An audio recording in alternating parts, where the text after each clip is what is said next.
المسألة اللي بعد كده أخوانا نتكلم عن الوضع الحالي بقى. الوضع الايه الحالي.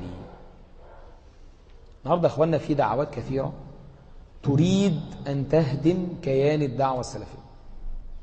أنا أقول لكم في مسابقة النهارده اتعملت من الهيئة الشرعية لحقوق والإصلاح، جوائزها 250 000 جنيه، وبيقام لها معسكرات للنساء في أفخم الفنادق، بيشرف عليها زوجة الدكتور محمد مرسي للنساء. الأسئلة فيها إيه بقى؟ الأسئلة بتقول: هل الكيانات الإسلامية الشاملة ماشي يصح أن توجد في ظل وجود الإمام الممكن؟ يعني عايز يقول إيه؟ عايز يقول يصح يعني أن يبقى فيه الدعوة السلفية مثلا ذات الكيان الشاملة يعني إيه؟ يعني لها مشاركة سياسية ومشاركة علمية ومشاركة اجتماعية في جميع شؤون الإيه؟ الدين وجوانب الحياة والسياسة. فتخيل خطورة الإيه؟ تخيل خطورة هذا الأمر. تخيل خطورة هذا الأمر. الأمر الثاني بيقول إيه بقى؟ هل طاعة الإمام حتى ولو أدى ذلك إلى ضعف هذه الكيانات واجبة؟ يعني عايز أقول إيه؟ إن البعض يقول لك أنا أقف مع الرئيس اللي هو صاحب المشروع الإسلامي وأقف بجانبه وأسمع كلامه حتى ولو أدى ذلك لإضعاف إيه؟ كياني. هي دي الخطورة بقى. هي دي الخطورة. والكلام ده طبعا يا إخواننا في الحقيقة ما بيطلعش من الإخوان المسلمين، ده بيطلع من السلفيين الذين يسيرون سياسة وراء الإخوان المسلمين، أو من السلفيين الفرديين، أو من الذراع السلفي للإخوان المسلمين، هو اللي بيخرج منهم الكلام ده. لأن أنت أصلا الكلام ده لما تيجي تطبقه، أول حاجة عايز تطبقه على الكل، يبقى جماعة الإخوان المسلمين إيه؟ من الكيانات الموجودة، يبقى تفك جماعة الإخوان المسلمين وتفك الجماعة الإسلامية وتفك أنشار السنة كمان. ولكن هو لا يلتزم بإيه؟ لا يقصد بذلك إلا كيان الدعوة السلفية فقط. الأمر الثاني يا أخوانا أركز معايا أن هذه الكيانات إيه سبب وجودها؟ إيه سبب وجود كيان الدعوة السلفية؟ إقامة الفروض الكفائية. ركز، إقامة الفروض الإيه؟ الكفائية. ما دامت الفروض الكفائية مضيعة، يبقى إذن هناك حاجة وضرورة إلى وجود الإيه؟ الكيان.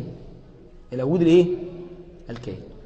يبقى أنت لما تيجي تكلمني عن صلاحيات الرئيس، نعم،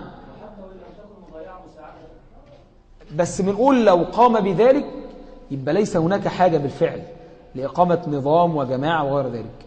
إن قام الإمام بذلك على أتم وجه ولم يكن عاجزا عن القيام بذلك، لو قام به على أتم وجه ليس هناك حاجة. ولكن أكرر أن وجود هذا الكيان كان لإقامة الفروض الكفائية المضيعة، وما زالت هذه الفروض مضيعة. إذن الحاجة والضرورة الملحة لوجود هذا الإيه؟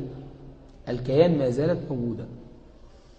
الحاجة اللي بعد كده أخواننا، إن إحنا بنقول إيه؟ أنت بتتكلم دلوقتي عايز تقول إن الرئيس مرسي هو ولي الأمر، وعايز تسقط أحاديث البيعة والإمارة والإمامة وصلاحيات الإمام إيه؟ عليه. يبقى أنت لما تتكلم عن الإمام اتكلم بالثلاث حاجات بقى، اتكلم بشروطه وصلاحياته إيه؟ واجي تحطوا الثلاثة جنب بعض. أنت مش ما ينفعش أنت تخليه ولي أمر بمزاجك. يعني أنا بتكلم عن شروطه. هو أنتوا قلت لنا إن أنتوا بتختاروا ولي أمر لما اخترتوا في الانتخابات؟ لو كنت والله بتقولوا لنا إن إحنا بنختار ولي أمر ما كناش هنختار، لأن لا تتوافر في شروط الإمام. هناك من هو أعلم منه، هو ليس من أهل العلم والاجتهاد. يبقى عايز أقول في شروط الإمامة لا تتوفر فيها هذه الشروط لكي تتم طاعته في كل إيه؟ ما تقول. علاوة حتى إيه صلاحياته حتى وإيه طاعته؟ يعني طاعته إنه يقول لي لا مثلا تترشح ضدي، هل يجب طاعته في ذلك؟ عندما يقول لا تدعم حزبا يخالف حزبي، أو لا بد أن تدعم حزب الذي تنتمي إليه أو الجماعة التي ينتمي إليها الإمام، هل يجب طاعته في ذلك؟ لا يجب طاعته في ذلك أصلا. علاوة على واجباته بقى، هل هو يقوم بواجباته أصلا؟ لا يقوم بواجباته أصلا. يعني لو شفنا في خلال 8 شهور أو 9 شهور ما المجهود الذي بذل من الدولة ومؤسساتها والرئيس في إقامة الدين؟ ولا حاجة. ده الوضع إلى الوراء. يعني نيجي كده أخوانا في الإيمان، قضية الإيمان، نيجي مثلا قضية الحكم، لما يجي بقى حزب وجماعته يقولوا إن الرجوع لهيئة كبار العلماء دي الدولة الدينية ودي ولاية الفقيه، ويرفضوا ذلك، ويقولوا أن السيادة للبرلمان والشعب وأن مجلس الشورى هو أعلى سلطة، يبقى كده هو بيقول إن الحكم إلا لله. لما يجي يقول التطبيع مع الشيعة وخطر عقائد الشيعة وتمرير ذلك وخطر المد الشيعة على الأمة وثقافتها، يبقى ده من حفظ الدين، من إقامة العقيدة. لما يقر القرض الربوي باسم الإسلام واسم الإسلاميين، يبقى هل هذا في المعاملات، هل هو بيحاول حتى تغيير البنوك الربوية مستقبلا، انه يعمل خطة حتى لأسلامة البنوك؟ لا يفعل ذلك، بل الدعوة بفضل الله اللي بتقوم بهذا الواجب الآن في جلوس مع كثير من المستشارين البنوك الربوية لتحويل معاملات المعاملات إسلامية، وفي محاولة لإنشاء بنك إسلامي بديل حتى يضع الناس أموالهم فيه ويتركوا البنوك الربوية وتضطروا إلى تغيير معاملاتها. يعني هو لا يقوم حتى بمحاولة ذلك. هل يقوم حتى بدعوة الناس إلى يعني الصلاة وبرامج الوعظ والحجاب ويدفع الإعلام والتعليم ومؤسساته للقيام بذلك؟ لا يفعل ذلك حتى من باب الوعظ والدعوة، بل العكس اللي بيحصل، منع الضباط الملتحين مع أن الدستور كفل لهم ذلك، الإمضاء والتوقيع على اتفاقية المرأة. في المجال الأخلاق بتسوء والبلطجة بتسوء. في مجال الأمن والاستقرار مفيش، الخطف والسرقة والفساد والرشوة بيزداد في المجتمع. يعني عايز أقول في الحقيقة هو لم يجعل شيئا في إقامة الدين. مفيش حاجة في إقامة الدين. العبادة مثلا بتزداد. ده النهاردة يا أخوانا في ازدياد للإلحاد وازدياد للتنصير وازدياد للتشيع وازدياد للزنا بين الشباب وازدياد للإدمان والمخدرات. في كل الأبواب، كل أبواب إقامة الدين بتزداد إلى الأسوأ وليس إلى الأفضل. يبقى هو في الحقيقة الإمام ده أمشي واجباته. يبقى أنت ما ينفعش، ولا هو في شروط الإمام، ما ينفعش تتكلم على الصلاحيات بقى. ما ينفعش تتكلم على إيه؟ على الصلاحيات. علاوة يا أخوانا إن النظام الخلافة الإسلامية يختلف على نظام الدولة الحديثة. يعني في كل نظام الدولة الإسلامية الأصل يا أخوانا إن رئيس الدولة الإسلامية كان هو رأس السلطات الثلاث. كان رأس السلطات هو اللي بيعين القضاء، هو اللي بيعزلهم. يعني رئيس الدولة في الإسلام يا أخوانا، رئيس الدولة الإسلامية هو اللي بيعين القضاء، هو اللي بيعزلهم في الخلافة الإسلامية. طب في نظم الدولة الحديثة لا، السلطة قضائية، ما فيش سلطان للسلطة التنفيذية عليها، ورئيس المجلس الأعلى للقضاء هو اللي بيعين وغير ذلك. يعني عايز أقول لا سلطان له على القضاء. ماشي. رئيس الدولة الإسلامية بيحكم بالشرع. رئيس الخلافة الخليفة هو يحكم بالشرع. أما رئيس الدولة المدنية أو في النظم الحديثة هو رأس السلطة التنفيذية، بل السلطة التنفيذية في الحقيقة مقسمة عليه هو رئيس الوزراء، مش كده؟ يعني هو حتى ما يملكهاش منفصلة.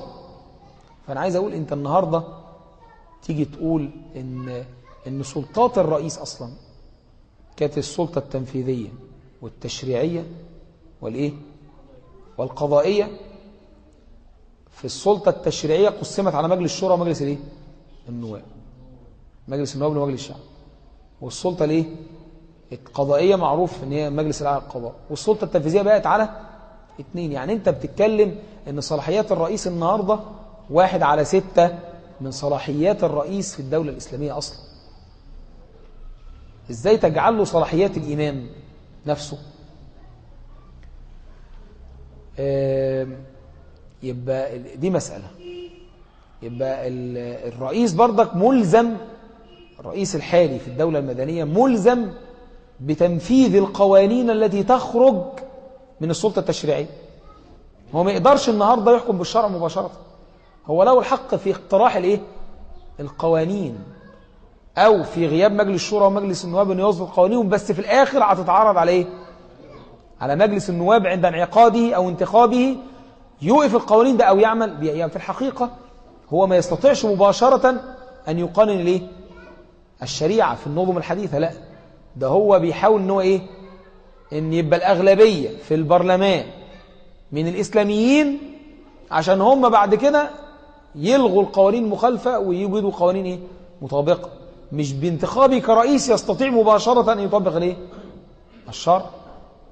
النهاردة أخواننا في وكيل نيابة حوالي يومين ضبط واحد سكران في قضية سكر، فحكم به عليه بالجلد 80 جلدة، وقال هذا طبقا للآية كذا في سورة المائدة، وتم إحالته للتفتيش التأديبي للقضاء من زغلول البلش اللي هو رئيس اللجنة العليا للانتخابات،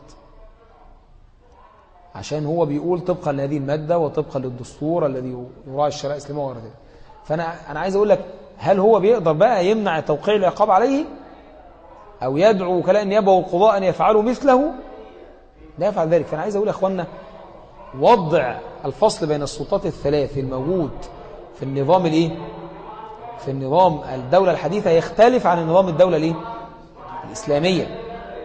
شروط الإمام هنا تختلف، طريقة تنصيب الإمام، أهل الحل والعقد بيختاروا إمام المسلمين. طيب الرئيس مرسي تولى إزاي؟ يوم الجمعة القادم أمام مسجد الهدى تبدأ القافلة من بعد صلاة الجمعة. ماشي يا أخوانا، الرئيس الدولة الإسلامية أو الخليفة المسلم والإمام ينصب من قبل أهل الحل والعقد كما قلنا من الطرق، أو بالتغلب والقهر أو. طيب في الدولة الحديثة هو قال لك الرئيس مرسي بالتغلب إزاي يعني الرئيس مرسي طبعا لم يتولى بالتغلب ولا بالقهر، تولى بصناديق الاقتراع، صناديق الانتخاب. فاهم قصدي؟ يعني ان فيها صوت الكافر زي صوت مش المسلم، كمان زي صوت العالم، زي صوت أهل الحل والعقد. لو 1000 واحد قالوا من النصارى قالوا شفيق، و1000 واحد من العلماء قالوا مرسي، هيبقى شفيق.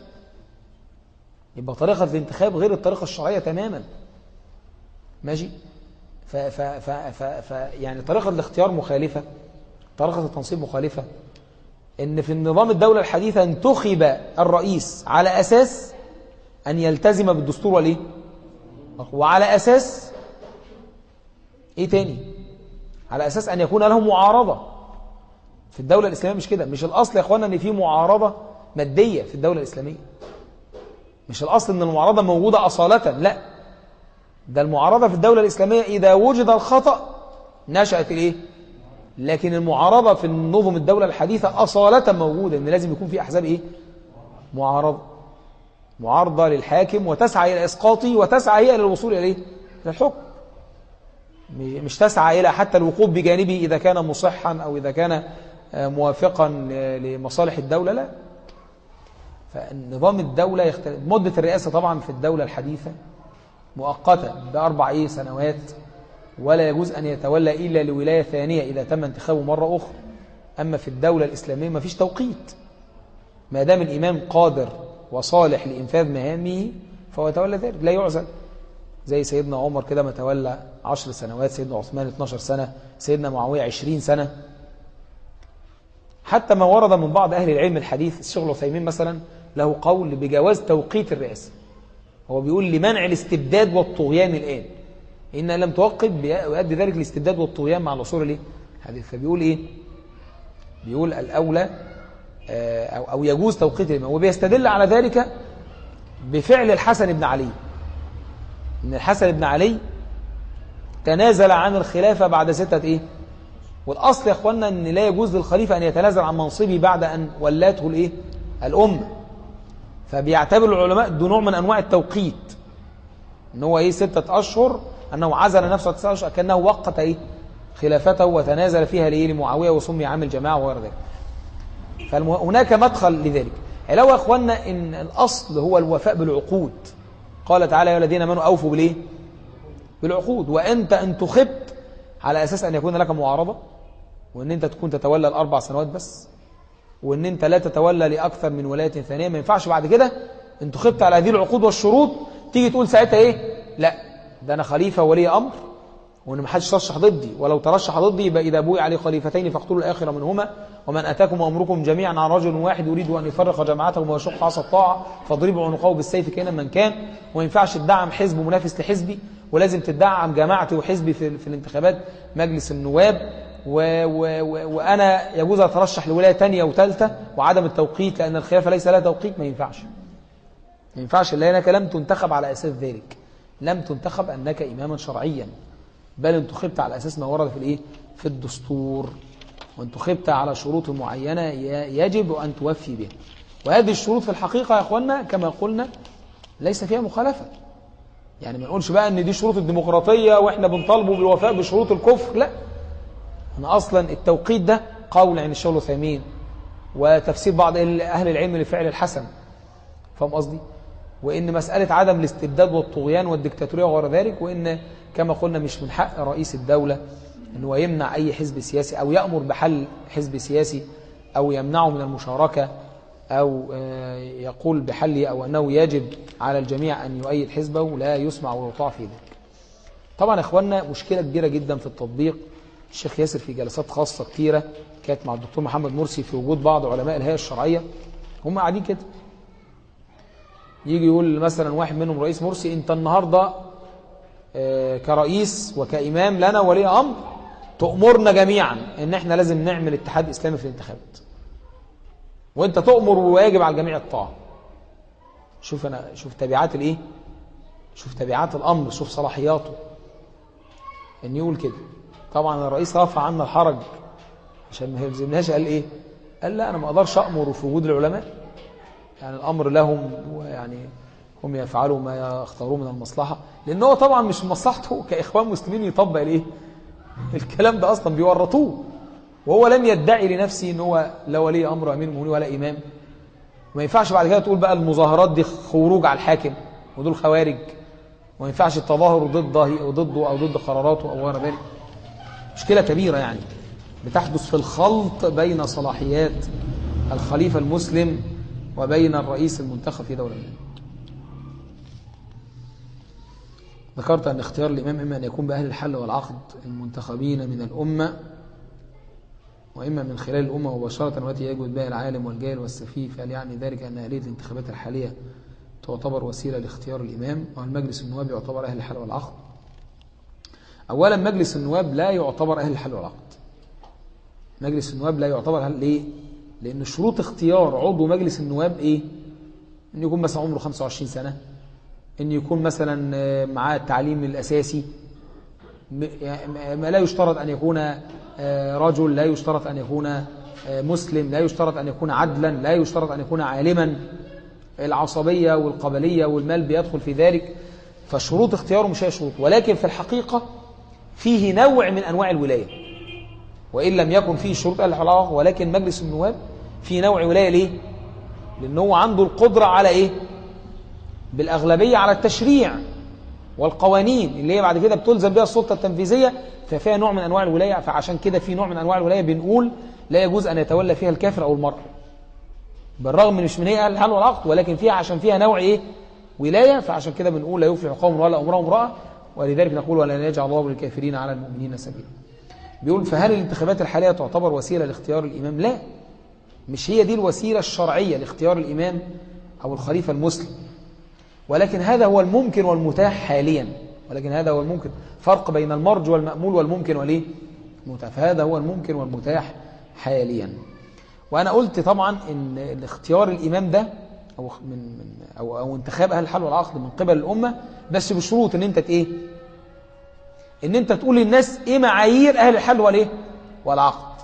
إيه معايير أهل الحل والعقد؟ وتقول لهم اللي تتوفر فيه المعايير هم دول 20 دول بس، عايزين تنتخبوا إيه؟ منهم. ما ينفعش تطرح الأمر إيه؟ يعني من تتوفر فيه الشروط هو ده اللي يوضع في قائمة الإيه؟ المرشحين للإيه؟ لأهل الحل والعقد. ما يتركش الأمر للجميع يعني، عشان السفهاء والجهلاء يعرفوا إيه هي معايير اختيار أهل الحل والعقد.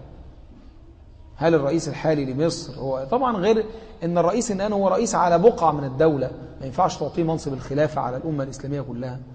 الرئيس الحالي لمصر ولي أمر شرعي، وما توضيح لفظ الولاية ولا الأمر. أنا قلت لك اختلف العلماء حتى مشايخ الدعوة السلفية مختلفين على قولين عشان تبقوا فاهمين يعني. الشيخ أبو إدريس والشيخ ياسر رأيهم إن هو لا يصح إطلاق لفظ ولي الأمر عليه. الشيخ محمد إسماعيل والشيخ أحمد خطيب والشيخ أحمد فريد بيقول يجوز إطلاق الولي مع ولي الأمر مع تقييد الصلاحيات، مع تقييد صلاحياته بصلاحيات الإيه؟ ففي الحقيقة يبقى إيه؟ يبقى الخلاف خلاف إيه؟ لفظي. إن أنا يعني مش المشكلة في اللفظ، بس المشكلة إيه؟ صلاحياته. المشكلة إيه؟ صلاحياته. ولكن الشيخ ياسر والشيخ أبو إدريس لهم وجهة نظر إن مجرد إننا نقول التسمية ده هيجر بعد كده إن أنت بقى تقعد تتكلم في الضوابط والتقييد والصلاحيات ونقعد نجادل ونناظر في ذلك. فالأصل إن إحنا نسميه إمام، قصدي حاكم مسلم أو رئيس إسلامي أو رئيس صالح، نسميه ذلك. طبعا جماعات الجهاد مختلفة. في من جماعات الجهاد بترى إن مرسي ده إيه؟ جماعات الجهاد والتكفير سمعت سيد إمام لما قال كل اللي خرج وانتخبوا مرسي واللي خرج وده شفيه وكل دول كفار، قال له 19 مليون، قال له 19 مليون كفار، ما في 300 مليون كافر في الهند، قال كلهم كفار. جماعات التكفير والسلفيه الجهاديه والجهاديين بيكفروا مرسي اصلا.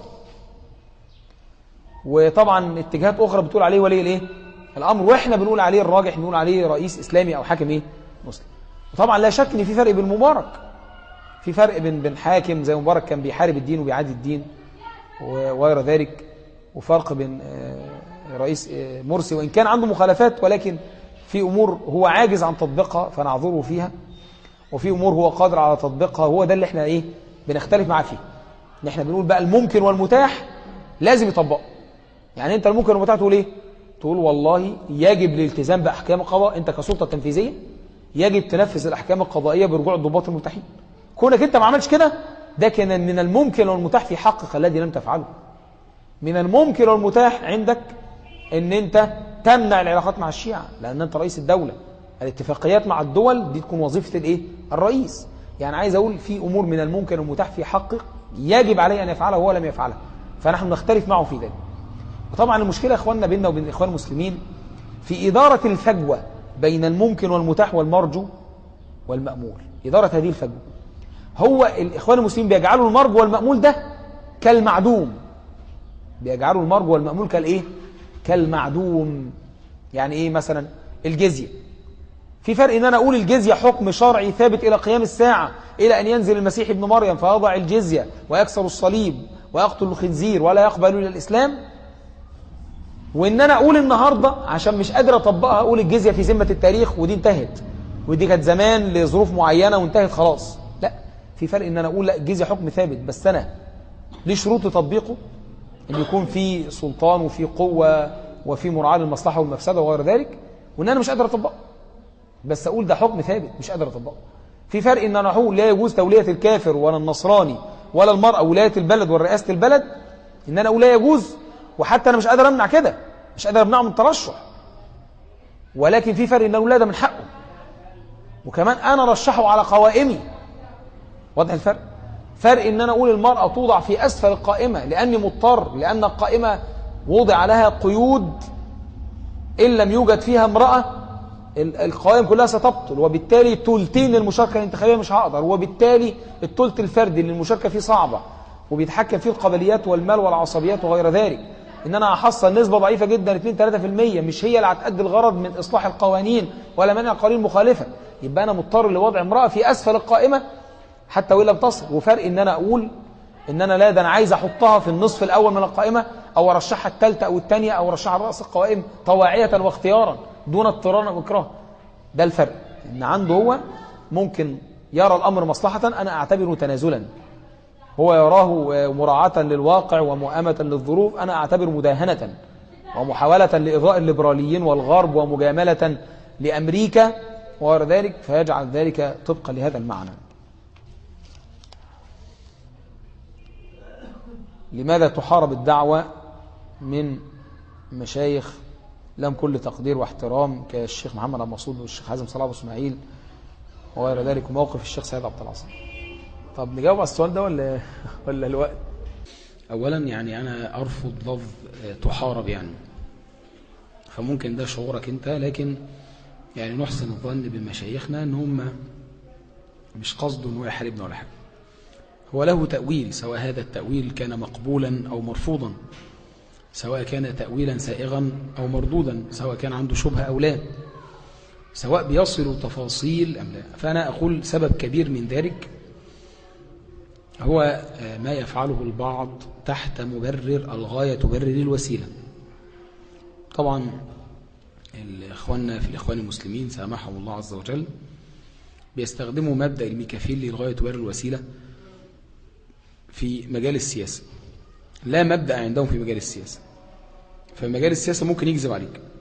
فأنا بقول لك يعني المشايخ دول لما بيجلسوا في الهيئة الشرعية للحقوق والإصلاح مع بعض من الإخوان المسلمين ممكن بيسمعوا كلام عليك وكذب عليك مما يغر صدورهم بهذه الطريقة. يعني مثلا لو حد فيه كان سمع مثلا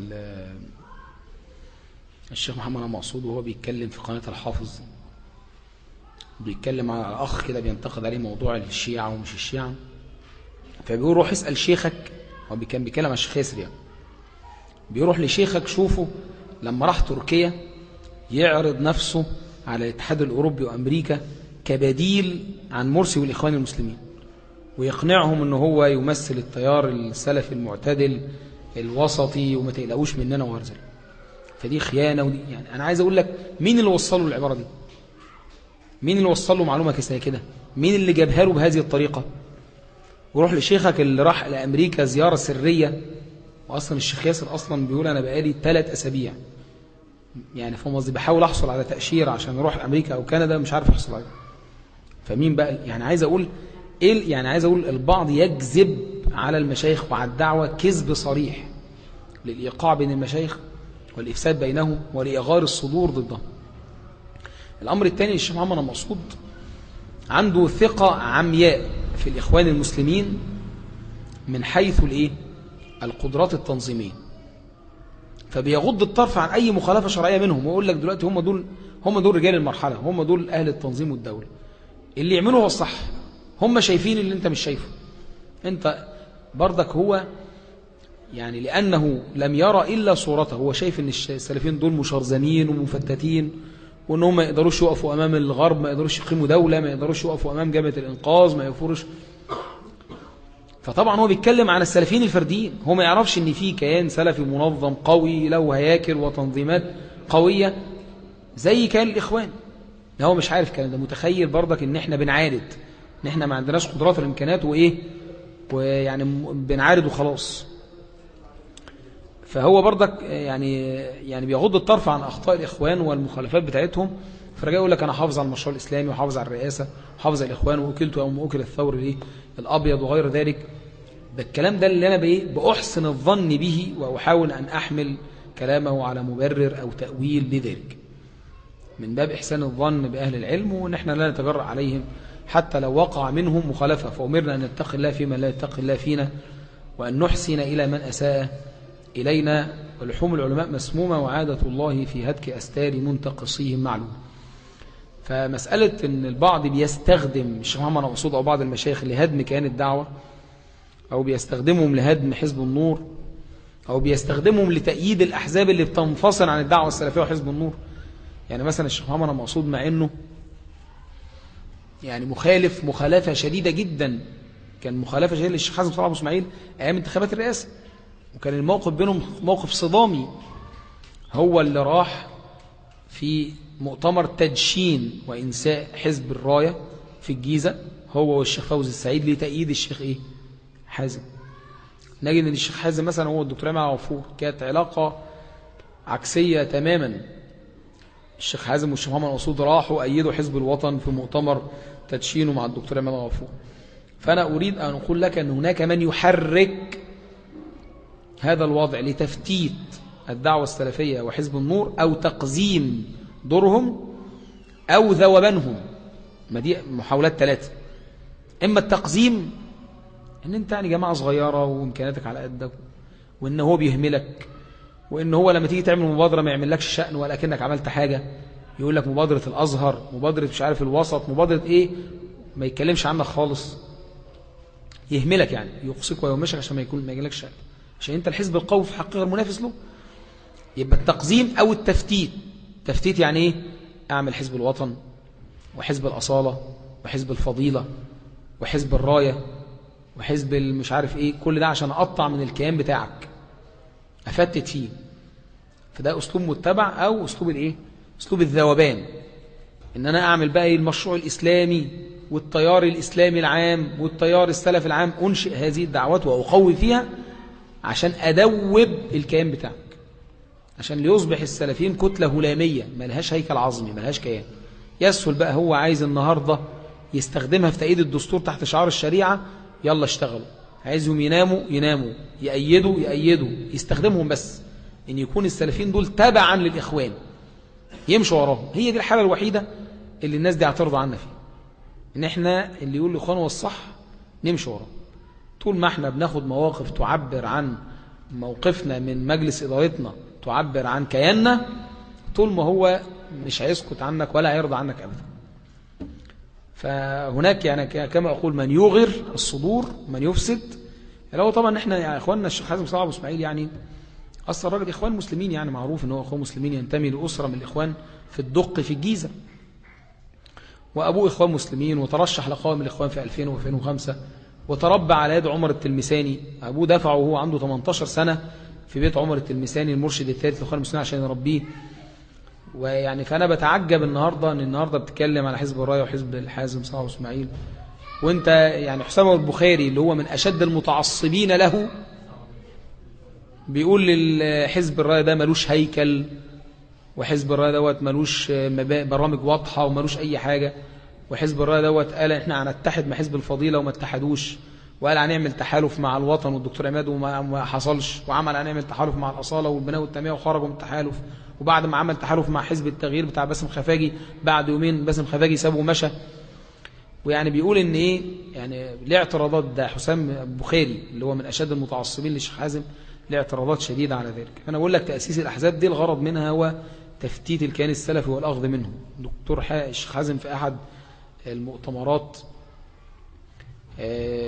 في أحد الجلسات الداخلية في الفيوم وهو بيجلس مع بعض الأعضاء، دعي أحد الإخوة من حزب النور طمعا في انضمامه لحزب الراية، فكان بيقول انتوا تشتغلوا على الناس بتاعت حزب النور عشان تنسيوا حزب الراية، تشتغلوا على الناس بتاعت حزب النور. قال له طب ما في ناس بتحبك من الحرية والعدالة. قال له لا مالكش دعوه بيهم، طب الحرية والعدالة دول عارفين هم عايزين ايه. فيعني الكلام واضح جدا ان ايه ان البعض ممكن بيستخدم. وفين بقى شعار الشريعة؟ الشيخ حازم يعني كان بيتكلم في الشريعة والحماسة للدين والتضحية بالدماء والمهج والأرواح من أجل الشريعة، مش كده؟ هو النهاردة اللي يجي يقول والله الرئيس مش قادر يدفع المرتبات فاحنا مضطرين للتطبيع مع الشيعة عشان الرئيس مش عارف يدفع المرتبات. فين بقى نموت في بداية الشريعة ونموت فداء للعقيدة ونموت فداء للمش عارف ايه؟ فين الشعارات الرنانة دي؟ وفين موقف الشيخ حازم من اتفاقية المرأة؟ وفين موقفه من قضية القرض الربوي؟ ولا الشريعة دي شعار وكلام؟ فين التفاصيل؟ فين موقفه من تهنئة النصارى؟ فين موقفه من حضور القداس؟ فين موقفه من تدشين مثلا تودرس بابا للكنيسة ووفد من الحرية والعدالة ووفد من الرئاسة؟ فين مواقف الشيخ محمد أبو صوب من هذا؟ فين موقفهم من كلام صبحي صالح وهو بيقول إن سب الصحابة ليست من مسائل العقيدة؟ وفين كلامه من إن الشيعة دول مذهب من 300 مذهب وهي من مذاهب أهل السنة والجماعة؟ ما حدش اتكلم على الكلام ده ليه ولا حد علق. والكلام على صبحي عصام الهلال اللي قال اليهود يجوا مصر، للأسف ما تجدش. وحتى تجد الايه ان مثلا مش احنا لوحدنا بنتكلم على الشيعة اخوان، الشيخ محمد حسان بيتكلم وقناة الرحمة والشيخ مسعد أنور وعلاء سعيد والشيخ مازن السرساوي والشيخ محمد عبد الملك الزغبي والشيخ أبو اسحاق، كل دول بيتكلموا. يسيب كل دول والشيخ مصطفى العدو ما يتكلمش غير علينا احنا. لا انت ليه غرض سياسي؟ لا انت بتتكلم كده عشان كذا، انت بتتكلم كده عشان تنقض، عشان تهدم، عشان موقف الشيخ سيد عبد العظيم من الدعوة. الشيخ سيد عبد العظيم طبعا هو من مؤسسي الدعوة السلفية وله فضل علينا جميعا، وهو حبيب إلى قلوبنا، وشيخ الإسلام حبيب إلى قلوبنا، والحق أحب إلينا من شيخ الإسلام. ولكن الشيخ سعيد بسبب أأكد لك بسبب برضك حضوره لجلسات الهيئة الشرعية حقوق والإصلاح، أنه يسمع كثيرا من أمثال صفوة حجازي وخيرة الشاطر كلام كثير يفسد بينه وبين المشايخ. هذا الكلام يقينا يعني ثبت في مواقف يقينا الكذب على الشيخ سعيد للإفساد بينه وبين مشايخه. والبعد طبعا بيولد الجفاء، ان الشيخ سعيد ما بيحضرش مجلس إدارة الدعوة دلوقتي داخل في 7-8 شهور، وبيواظب على هيئة الشرح والإصلاح، فبيحصل طبعا نوع من التأثير السلبي على الشيخ سعيد. فطبعا وأحيانا طبعا بيترتب عليه ان هو ما بيعرفش قرارات الدعوة اتخذت بسبب ايه، وايه المعطيات التي اتخذ على اساس القرار، لأنه لم يشارك فيه، بل بيسمع معطيات أخرى من الهيئة الشرح والإصلاح، وبيسمع كلام آخر من الرئاسة في قضية الدكتور خالد عدم الدين أو قضية الشيعة أو قضية، فبالتالي بياخد مواقف فردية ينفرد بها عن قرار الدعوة. ونحن نؤكد أن اجتهاد الجماعة مقدم على اجتهاد الفرد، وأن المحافظة على الكيان والمنهج والمحافظة على مؤسسية العمل الدعوي وأبرك من اجتهاد الفرد. ونسأل الله عز وجل أن يؤلف بين مشايخنا ويجمع بينهم على الحق. ونحن إن اختلفنا مع الشيخ سعيد أو مع غيره نحن نتأدب معهم ولا نتعدى معهم ولا ننسى يعني سابقتهم وسبقهم للدعوة، ولا ننسى تاريخهم ولا ننسى فضلهم، وندعو الله عز وجل أن يؤلف بيننا وبينهم. اللهم آمين. جزاكم الله خير. تفوح روائح الريحان لا أزكى ولا أطيب، ويشد الطير في البستان لا أندى ولا أطرى. تفوح روائح الريحان لا أزكى ولا أطيب، ويشد الطير في البستان لا أندى ولا أطرى.